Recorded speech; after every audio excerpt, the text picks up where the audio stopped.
Good morning students. अपना अज का topic है वेलोसिटी फिल्टर। देखो वेलोसिटी फिल्टर बारे मैं तुहानू कल भी एक चीज़ दसी सी भी वेलोसिटी फिल्टर हुंदा की है भी जिहदे विच electric field magnetic field and velocity of the charge particle perpendicular रहने चाहिए ने। एक प्रॉपर्टी होर भी कंडीशन इहदी होर भी इहदे विच जिहड़ा फोर्स आ वो जीरो रहना चाहिए। ओके जी। दैन अपने कोल कल मैं तुहानू एक नोट करवाया सी, आ देखो नोट करवाया सी भी जिहड़ा लॉरेंस फोर्स आ will be zero when electric field perpendicular to magnetic field perpendicular to velocity E perpendicular to B perpendicular to V. भी मतलब ये जिहड़ा वेलोसिटी फिल्टर है ये डिवाइस उत्थे एप्लीकेबल है जिथे ये तीनों परपेंडिकुलर होणगे and Lorentz force F is equal to zero होगी। ताही आपां ये कादे लई यूज़ कादे लई हुंदा वैसे वेलोसिटी फिल्टर ये उहदे लई यूज़ हुंदा है भी आपां बीम ऑफ चार्ज पार्टिकल दे विचों एक पर्टिकुलर वेलोसिटी वाला चार्ज पार्टिकल फाइंड आउट कर सकते हैं थ्रू दिस। ओके जी। तो ये अपने को कंडीशन है भी electric field magnetic field and velocity of the charge particle की रहने चाहिए ने म्यूचुअली परपेंडिकुलर लेने चाहिए ने and F is equal to zero होनी चाहिए। ठीक है। तो मैंने लिखा होया भी एक है जी डिवाइस है, it is a device which is used to select the charge particle of particular velocity from a beam of charge particle. Principle it is based on Lorentz force. Lorentz force की value कितनी रहनी चाहिए है, F is equal to zero. समझ आ गई मेरी गल क्लीयर होया भी वेलोसिटी फिल्टर ये डिवाइस है ये उत्थे एप्लीकेबल है जिथे electric field magnetic field velocity of the charge particle mutually perpendicular रहने चाहिए ने and force of Lawrence force zero रहनी चाहिए है। तो मैं तुहानू कल भी ये चीज़ दसी सी आपने ये कड्डी सीगी भी velocity of the charge particle की कड्डी सी electric field and magnetic field the magnetic field कड्डी सी ना भी जिहड़ी ये वेलोसिटी होगी ना पर्टिकुलर चार्ज पार्टिकल दी आऊगी। ठीक है। कदों जो अपने को फोर्स की वैल्यू की आऊगी जीरो आऊगी। मैं तुहानू कल भी चीज़ दसी सी। ठीक है। ये किहदे थ्रू कर सकते हैं, थ्रू आ वेलोसिटी फिल्टर। समझ आ गई गल। हुण मैं तुहानू थ्रू आ डायग्राम समझानी हाँ। देखो आप प्रीवियस क्लासिस के पढ़ते हैं ग्राफ च भी देखा भी अपने को आ लाइन होंगी है इधर नू positive right hand side positive left hand side negative आ Z एक्साइज है ना आ Y एक्सिस है। एवं मैंने ना तीन इलैक्ट्रिक फील्ड लै ली तीनों म्यूचुअली परपेंडिकुलर ले कंडीशन दे विच। देखो electric field this is a electric field आ मैंने इलैक्ट्रिक फील्ड लै लिया इनू मैंने म्यूचुअली परपेंडिकुलर लै लिया आ दिस इज़ अ प्लस आ की आ गया अपने को negative this is a uniform. हुण मैंने की लिया एक मैगनैटिक फील्ड लिया मैगनैटिक फील्ड लै लिया मैंने रेडियली की लिया मैंने इनवर्ड लै लिया मैगनैटिक फील्ड। जो रेडियली इनवर्ड लिया मैंने उन्होंने क्रॉस के नाल शो किया होएगा ताकि तुहानू अलग अलग डिफरेंशिएट करता भी ताकि तुहानू पता लग जाए। एक मैंने beam of the charge particle लई ओ किवें लई मैंने की कीता उहदे विच जिहड़े चार्ज पार्टिकल आ स्ट्रेट लाइन चला गया एक पार्टिकल का बाकी सारे पार्टिकल हेयर एंड देयर मतलब कुछ इधर चले गए कुछ इधर जिहड़े इधर उधर चले गए डेविएट हो गए उन्होंने तो कुछ ना कुछ फोर्स लग रही है बट जिहड़ा स्ट्रेट जा रहा उत्ते कोई फोर्स नहीं लगूगी। जो फोर्स नहीं लगूगी F is equal to zero. तो इस चार्ज पार्टिकल के थ्रू ही आप पर्टिकुलर वेलोसिटी वाला चार्ज पार्टिकल फाइंड कर सकते हैं ना यदी आप पर्टिकुलर वेलोसिटी फाइंड कर सकते हैं। क्यों क्योंकि ये अपने को एफ की वैल्यू जीरो आ रही है। समझ आई मेरी गल। तो आपां जिहड़ा स्ट्रेट लाइन पाथ फॉलो करूगा चार्ज पार्टिकल वो तो कोई फोर्स नहीं अप्लाई होगी उहदा ही आपां पर्टिकुलर वेलोसिटी फाइंड कर सकते हैं होर किसी पार्टिकल की आप फाइंड नहीं कर सकते क्योंकि जेडे हेयर एंड देयर जाएंगे डेविएट होणगे beam of the charge particle तो उन्हें तो कुछ ना कुछ फोर्स लग रही होगी। तो हुण देखो मैंने तिन्ने म्यूचुअली परपेंडिकुलर रखे एवं मैंने इलैक्ट्रिक फील्ड ले लिया इनवर्ड मैंने की ले लिया मैगनैटिक फील्ड ले लिया। ठीक है।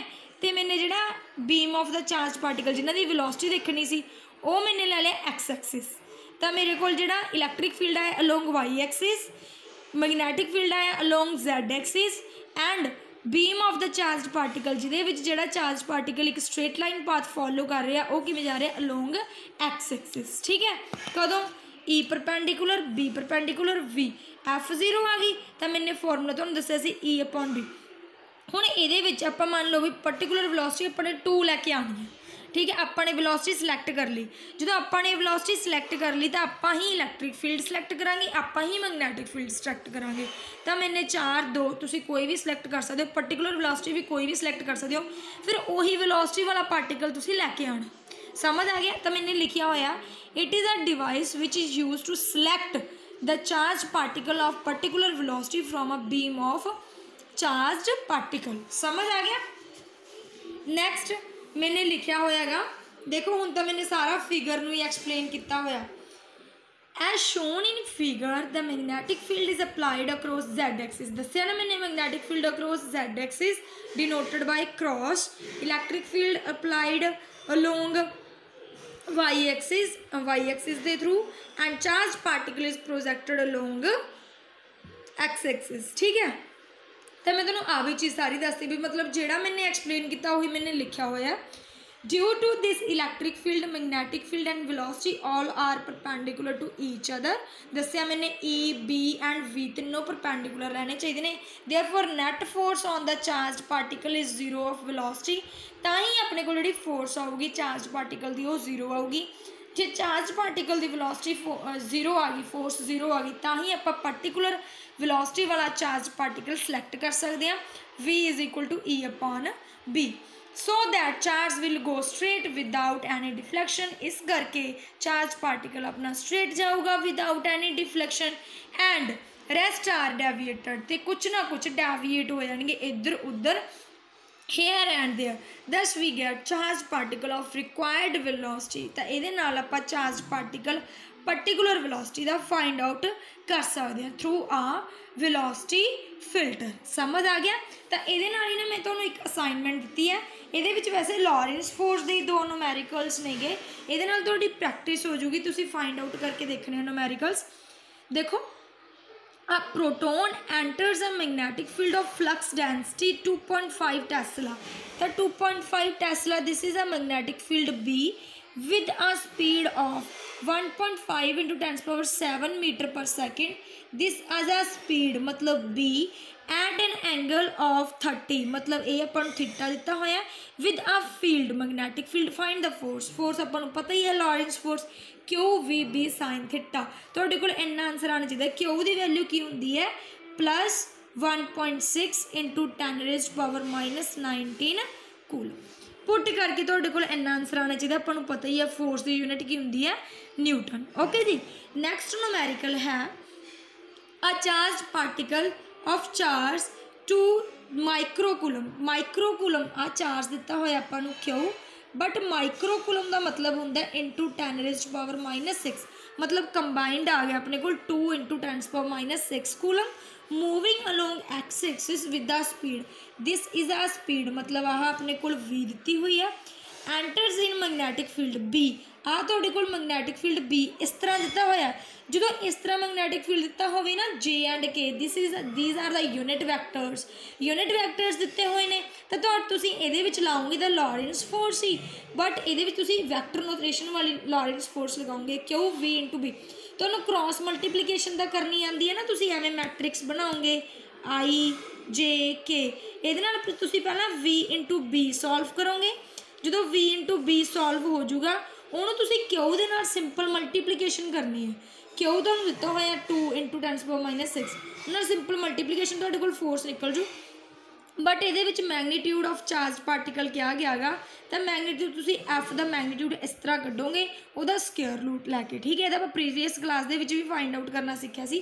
तो यदा आंसर इन्ना आना चाहिए 3 न्यूटन। ओके जी, समझ आ गई गल मेरी। तो एक तो मैं तुहानूं वेलोसिटी फिल्टर करवाया। Velocity filter is a important topic जिहदे थ्रू एक आप पर्टिकुलर वेलोसिटी वाला चार्ज पार्टिकल फाइंड आउट कर सकते हैं। पर्टिकुलर वेलोसिटी वाला चार्ज पार्टिकल फाइंड आउट कर सकते हैं, सिलैक्ट कर सकते हैं। ठीक है। आप वेलोसिटी देखांगे भी कितना चार्ज पार्टिकल आप किस रखना है, उस हिसाब के नाल आप चार्ज पार्टिकल नूं विद आ फोर्स 0 के नाल सिलैक्ट कर सकते हैं। ओके बेटा, दैट्स ऑल।